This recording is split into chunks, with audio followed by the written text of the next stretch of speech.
Good morning to all student. मैं नीतीश कुमार आज आपको ऑर्गेनिक सेक्शन शुरू करने जा रहा हूँ। ये जो है वो जेई और नीट के स्टूडेंट के लिए खास करके है और इसको शुरू से ही आपको अच्छा से इसको देखना है जिससे आगे पढ़ने पर कोई भी कन्फ्यूज़न आपको न रहे। तो शुरू करते हैं आज बेसिक यूनिट से introduction of the organic compounds. Introduction हम लोग पढ़ेंगे, इंट्रोडक्शन ऑफ ऑर्गेनिक कंपाउंड। ठीक, अगर हम बात करें कुछ एंशिएंट टाइम की, तो एंशिएंट टाइम में जितने भी केमिकल कंपाउंड्स होते थे उनको दो पार्ट में स्टडी किया जाता था। एक को बोला जाता था ऑर्गेनिक और इनऑर्गेनिक। आज के डेट में तीन केमिस्ट्री है, फिजिकल, ऑर्गेनिक और इनऑर्गेनिक, लेकिन उस समय सिर्फ दो ही केमिस्ट्री में स्टडी किया जाता था। और इनकी जो क्लासिफिकेशन की जो बेस था, सोर्स था, बेस जो था on the basis of the source था, जो नेचुरल सोर्स से मिलते थे लिविंग बींग्स के थ्रू। जो हमारा सोर्स जो था वो ऑर्गेनिक कंपाउंड से रिलेटेड था, और जो मिनरल से नॉन लिविंग के थ्रू जो मिलते थे वो इनऑर्गेनिक कंपाउंड से कहलाते थे। तो अगर हम बात करें केमिकल कंपाउंड्स की, ये जो क्लासिफिकेशन है वो एंशिएंट टाइम का है। तो एक को बोला जाता था ऑर्गेनिक कंपाउंड्स और दूसरे को इनऑर्गेनिक कंपाउंड्स। इनऑर्गेनिक कंपाउंड्स, ठीक। ऑर्गेनिक कंपाउंड्स का जो सोर्स जो था वो हमारा लिविंग बीइंग के थ्रू था। लिविंग बीइंग बोले तो या तो एनिमल या प्लांट्स, उसी से ऑर्गेनिक कंपाउंड्स ऑब्टेन्ड होते थे। यानी यूँ कहें कि लिविंग बीइंग्स में जो भी कंपाउंड्स होते थे वो हमारा कौन कहलाता था? Organic compounds. और जो नॉन लिविंग के सोर्स से, इसकी जो सोर्स जो था वो क्या था? Non living. नॉन लिविंग बोले तो अर्थ क्रेस्ट पर जितने भी मिनरल्स हैं वही सोर्स थे, मिनरल्स। ठीक ठीक। तो ऑर्गेनिक कंपाउंड का जो सोर्स है वो क्या है? एनिमल और प्लांट से। ठीक। ऑर्गेनिक केमिस्ट्री में ऑर्गेनिक कंपाउंड्स का स्टडी किया जाता है। तो ऑर्गेनिक केमिस्ट्री की अगर हम बात करें, ऑर्गेनिक केमिस्ट्री किसकी स्टडी होती है? ऑर्गेनिक कंपाउंड्स का। और इसमें आज भी देखा जाए कि ऑर्गेनिक कंपाउंड्स में जितने भी एलिमेंट्री सोर्स हैं उसमें एक चीज़ कॉमन है, वो कार्बन एटम। और आज भी अगर इसकी डिफिनेशन बोला जाता है कि ऑर्गेनिक केमिस्ट्री क्या है, तो it is the study of the carbon containing compound. यानी जितने भी ऑर्गेनिक कंपाउंड्स होते हैं उनमें मेन जो एलिमेंट होते हैं वो कार्बन है, या कार्बन के ही कंपाउंड्स का ही स्टडी ऑर्गेनिक केमिस्ट्री में किया जाता है। तो अगर इसकी एक बेसिक डिफिनीशन अगर मैं बोलूँ कि ऑर्गेनिक केमिस्ट्री है क्या, तो हम कह सकते हैं कि under it the study of carbon containing compounds, carbon containing compounds. Carbon containing compounds की स्टडी जो होती है वो हमारा ऑर्गेनिक कंपाउंड्स में किया जाता है। ओके, थोड़ा इसको नोट कर लो या इसका स्क्रीनशॉट ले लो।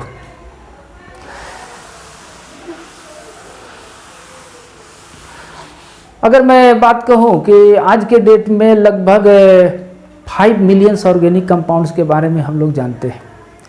तो ऐसे भी अगर मैं देखूँ कि पीरियोडिक टेबल में अगर हम स्ट्रेस डालें तो लगभग 120 एलिमेंट हैं और हर एलिमेंट की अपनी अपनी कंपाउंड्स होते हैं, लेकिन कार्बन की सबसे ज़्यादा कंपाउंड्स होते हैं।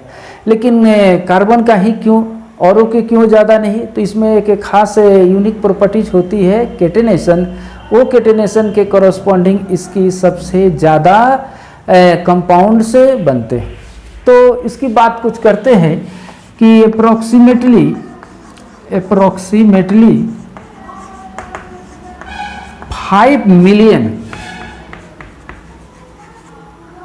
ऑर्गेनिक कंपाउंड वो कंपाउंड लिख देता हूँ। Organic compounds are well known. आज के डेट तक ये लगभग इतनी है, 5 मिलियंस कंपाउंड्स के बारे में जानते हैं। और इसके पीछे रीजन क्या है, तो कार्बन एटम की यूनिक कैरेक्टर। तो ये कुछ यूनिक प्रॉपर्टीज है किसकी, कार्बन की, प्रॉपर्टीज ऑफ कार्बन एटम। ये कार्बन एटम में कुछ यूनिक प्रॉपर्टीज होते हैं, कुछ खास गुण है जिसके कारण इसके इतनी ज़्यादा एलिमेंट से है। और वो खास गुण जो है वो किसके कारण है, तो एक इनकी प्रॉपर्टीज होती है कैटेनेशन, इसलिए इसको बोल्ड में और कैपिटल लेटर में लिख दिया। कैटेनेशन हर एलिमेंट की अपनी एक कैरेक्टर है, एक एबिलिटी है, जो अपने ही दूसरे एलिमेंट के साथ कोवैलेंट बॉन्ड के साथ कंबाइन होते हैं और कंबाइन होकर एक लंबी चेन वाले कंपाउंड्स का फॉर्मेशन करते हैं। ऐसे तो कोवैलेंट कंपाउंड छोटे छोटे मोलिकुल्स भी करते हैं, लेकिन इसके अंदर ये कैरेक्टर होना चाहिए कि इनकी जो चेन जो बने वो क्या होना चाहिए, बड़े होने चाहिए। जैसे कि आप कार्बन के देखो, नोनेन, डोकेन, आपको 12, 14, 15, 20, 100 कार्बन एटम का हमारा कंपाउंड्स है। ये कैसे बनते हैं, तो कार्बन कार्बन के एटम एक दूसरे से लिंक होते हैं और ये लिंक जो होने की एबिलिटी जो होती है वही क्या कहलाता है, कैटेनेशन। और ये खास करके कार्बन एलिमेंट में सबसे ज़्यादा है, नो डाउट और भी एलिमेंट में है, लेकिन सबसे ज़्यादा कैरेक्टर जो मिलता है कैटेनेशन का वो हमारा कार्बन का है। और इसी प्रॉपर्टीज़ के कारण इसके इतनी ज़्यादा कंपाउंड्स है और इसीलिए इनकी ये स्टडी जो है वो एक अलग केमिस्ट्री के ब्रांच में करते हैं जिसका नाम है ऑर्गेनिक केमिस्ट्री। तो कुछ कैटेनेशन की डिफिनीशन लिखते हैं कि इट इज़ द एबिलिटी, किसकी एबिलिटी, ऑफ एलिमेंट का, element to form covalent bond with same element से टू फॉर्म लॉन्ग चेन। ये इंपॉर्टेंट, लॉन्ग चेन होना जरूरी है। जैसे हाइड्रोजन के बीच में भी कोवैलेंट बॉन्ड है, लेकिन वो वहाँ पर लॉन्ग चेन नहीं है, ठीक। तो ये कार्बन में सबसे ज़्यादा कैरेक्टर आती है। और भी है, जैसे कि आप सल्फर देखो तो सल्फर A लिखते हैं, फास्फोरस जो है P4 लिखते हैं, तो उसमें भी इस तरह की कैटेनेशन कैरेक्टर है। लेकिन सबसे ज़्यादा कैटेनेशन कैरेक्टर जो है वो किसके साथ है, कार्बन के साथ है। तो कैटेनेशन कैरेक्टर उसके साथ है, क्यों ज़्यादा है औरों के साथ क्यों नहीं है, तो कैटेनेशन का कुछ कार्बन के साथ जो है वो उसका कारण है। पहला कारण मैं देना चाहता हूँ कि उसकी टेट्रावैलेंसी ऑफ कार्बन की टेट्रावैलेंसी होने के कारण, ऐसे नो डाउट और का भी है, लेकिन इसके भी है 4 है और ये हमारा क्या है, सिमेट्रिकल है। एक ये भी कारण है, नो डाउट और के भी है, जैसे इसी ग्रुप का सिलिकॉन है, ठीक है ना, उसके भी 4 यूनिट है, लेकिन उनमें और इसमें अंतर किस चीज़ के है, तो साइज के कारण। तो साइज जो कार्बन का जो है वो हमारा स्मॉल है, और जो साइज होना चाहिए वो साइज कार्बन का है और वो परफेक्ट है। कैटेनेशन के लिए जो साइज होना चाहिए वो कार्बन के पास है और सबसे बेटर है, परफेक्ट है। और तीसरा जो है, इसके जो p ऑर्बिटल का डिफॉर्मेशन नहीं होता है, यानी नो डिफॉर्मेशन ऑफ, या यूं कहें small deformation of p orbitals. p orbitals जो है वो बहुत कम डिफॉर्मेशन होता है। ये खास करके आपके केमिकल बॉन्डिंग में अच्छा से स्टडी करेंगे, लेकिन थोड़ा सा यहाँ जान लो कि p ऑर्बिटल का स्मॉल डिफॉर्मेशन होता है और स्मॉल डिफॉर्मेशन होने के कारण ये मैक्सिमम ओवरलैपिंग करता है। क्योंकि कोवैलेंट बॉन्ड जो है वो ऑर्बिटल के ओवरलैपिंग से बनता है। अब मैक्सिमम ओवरलैपिंग करेगा तो क्या होगा, स्ट्रॉन्ग बॉन्ड बनेगा। स्ट्रॉन्ग बॉन्ड बनेगा तो स्टेबिलिटी हाई होगी और उसके करस्पॉन्डिंग उसका बॉन्ड एनर्जी जो होगा वो हमारा हाई होगा। उसमें एनर्जी कम होगी लेकिन बॉन्ड एनर्जी क्या होगा, ज़्यादा होगी। और यही कुछ खास कार्बन में गुण होते हैं जिसके कारण कार्बन कार्बन की बॉन्ड एनर्जी ज़्यादा होगी और वो एक दूसरे से बैलेंस फॉर्म में लिंक होते हैं। अब देखें कि बॉन्ड एनर्जी जो कार्बन कार्बन के बीच में है वो सबसे ज़्यादा है। वो शायद 1-2 से ही ये कम होते हैं, जैसे खास करके carbon hydrogen, carbon fluorine, carbon oxygen, ये 2-3 एलिमेंट है, इनके बॉन्ड एनर्जी से थोड़ा कम होता है। लेकिन अदर जितनी भी बॉन्ड एनर्जी है दो एटमों के बीच में उनसे ये ज़्यादा होती है। तो इनकी बॉन्ड एनर्जी ज़्यादा होगी तो स्टेबिलिटी ज़्यादा होगी और इस तरह की कैटेनेशन कैरेक्टर जो है वो हमारा ज़्यादा होगी। खास करके इनऑर्गेनिक में कैटेनेशन कैरेक्टर हम लोग स्टडी करेंगे, लेकिन थोड़ा सा ये जानकारी हम लोग को मिल गया कि कार्बन कार्बन की बॉन्ड एनर्जी ज़्यादा है और इनकी कैटेनेशन कैरेक्टर ज़्यादा है और यही कैटेनेशन कैरेक्टर है जो एक कार्बन को दूसरे से तीसरे चौथे को लिंक करने की उनकी एबिलिटी मिलती है। और इस तरह से इतने 5 मिलियंस कंपाउंड हमारा अभी तक है। ठीक है, अभी हम लोग बात कर रहे थे इसके इंट्रोडक्शन की, तो कुछ एंशिएंट बात करते हैं। एंशिएंट बात में एक साइंटिस्ट थे स्वीडन के, उनका नाम था बर्जेलियस। इनके बारे में कुछ बात करते हैं। ये इनकी जन्म 779 में हुआ था और ये 1846 में ये मर गए थे। ये देखो इनकी जन्म जो है किस सेंचुरी में हुआ था, तो कहेंगे ये 7 है तो ये 18th सेंचुरी और ये 1840 के बाद कितना होता है 19th सेंचुरी। अभी 2020 चल रहा है तो ये कौन सा सेंचुरी है 21th सेंचुरी। अगर हम इसको कंपेयर करें टाइमिंग का तो लगभग 200 वर्ष पीछे की बात है। तो उस समय बर्जेलियस ने एक ऑर्गेनिक कंपाउंड के बारे में एक थ्योरी दिया और उस थ्योरी का नाम है वाइटल फोर्स थ्योरी। इस थ्योरी के करस्पॉन्डिंग जितने भी ऑर्गेनिक कंपाउंड्स हैं उनकी जो सोर्स जो है वो नेचुरल सोर्स जो है उसी से वो मिलेंगे। यानी यूँ कहें कि उनको हम लैब में नहीं बना सकते हैं या इनऑर्गेनिक मटेरियल से हम ऑर्गेनिक मटेरियल में कन्वर्ट नहीं कर सकते हैं।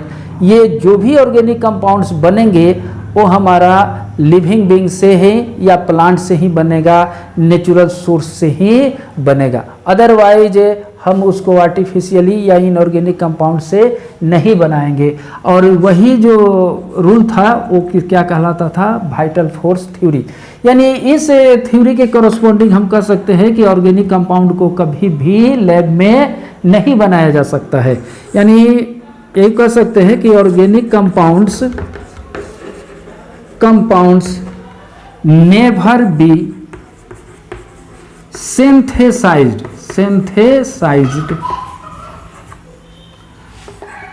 in laboratory by inorganic compounds। Inorganic compounds के द्वारा कभी भी नहीं बनाया जा सकता है।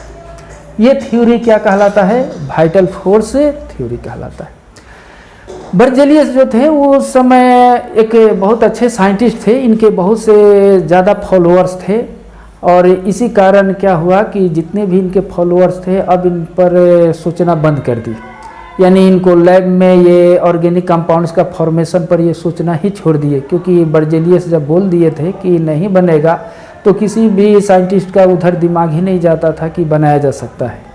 लेकिन इन्हीं का एक स्टूडेंट है जिसका नाम है ओहलर, जो खास करके जर्मन का था। उन्होंने एक लैब में ऐसे ही काम कर रहा था और उसने एक कंपाउंड्स को हीट कर दिया और हीट करते ही एक यूरिया कंपाउंड्स बन गया। यूरिया खास करके वो ऑर्गेनिक कंपाउंड्स है, ठीक है। और उस समय ऑर्गेनिक कंपाउंड जैसे ये पहले बना, एक तरह का एक रिवोल्यूशन शुरू हो गया ऑर्गेनिक कंपाउंड का फॉर्मेशन का।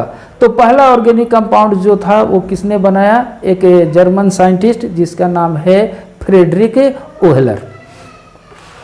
तो ये वाइटल फोर्स थ्योरी किसने दिया था? बर्जेलियस। और इन्हीं का स्टूडेंट जो है वो 1828 में फ्रेडरिक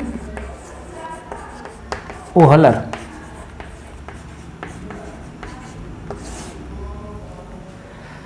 इन्होंने एक पहला ऑर्गेनिक कंपाउंड्स बनाया, कौन? यूरिया। C डबल बॉन्ड हो NH2 और ये NH2, ये पहला ऑर्गेनिक कंपाउंड बना। ओहलर ने लैब में अमोनियम साइनेट,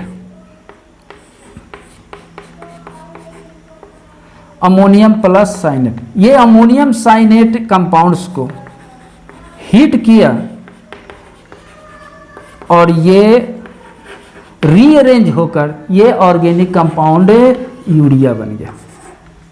देखो इसमें भी 2 नाइट्रोजन है, इसमें कार्बन है, 4 हाइड्रोजन है, 1 ऑक्सीजन है, सेम एटम है, ये रीअरेंज हो गया। ये हमारा रियल में क्या है? इनऑर्गेनिक कंपाउंड है और ये हमारा ऑर्गेनिक कंपाउंड है। यूरिया को हीट करने पर ये रिवर्स नहीं हुआ, इसलिए ये स्टेबल है और ये हमारा क्या था? अनस्टेबल। और इस तरह से एक रिवोल्यूशन हो गया। और ये जो एक रिएक्शन है वो छोटा मोटा रिएक्शन नहीं है, बल्कि ये वाइटल फोर्स थ्योरी यानी वाइटलिज्म के अगेंस्ट में ये आया, ठीक है। और ये वाइटल फोर्स थ्योरी को रिजेक्ट कर दिया, यही एक खास रिएक्शन। और ये पहला ऑर्गेनिक कंपाउंड जो है लैब में बना, जिसका नाम क्या है? यूरिया।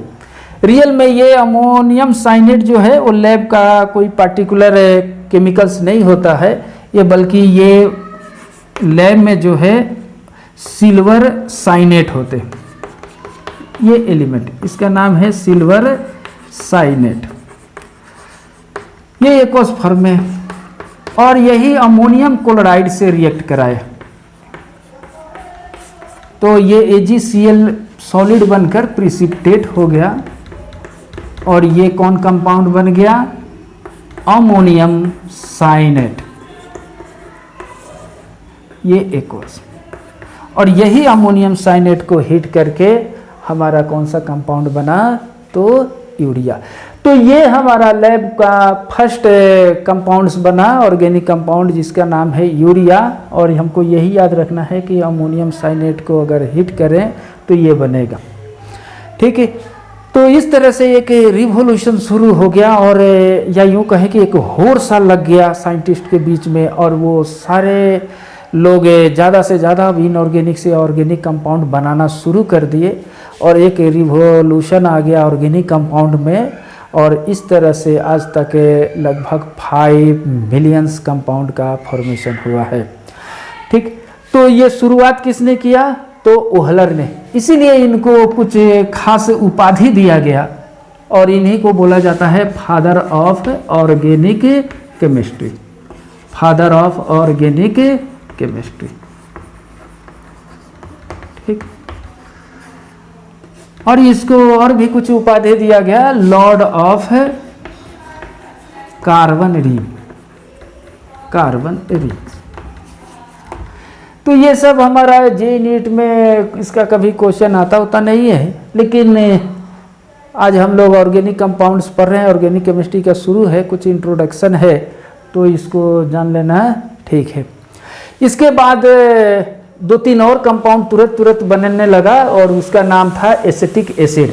इसमें सेकेंड जो ऑर्गेनिक कंपाउंड बना उसका नाम है एसिटिक एसिड। और ये जो है साइंटिस्ट जो थे वो कोल्बे ने बनाया था, ठीक।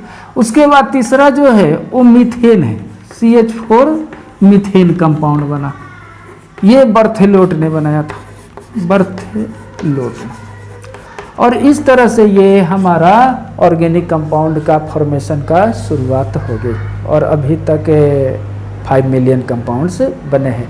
तो ये था कुछ basic concept introduction of organic compounds का। आगे हम लोग यूनिट पढ़ने वाले हैं classification of the organic compounds. Okay.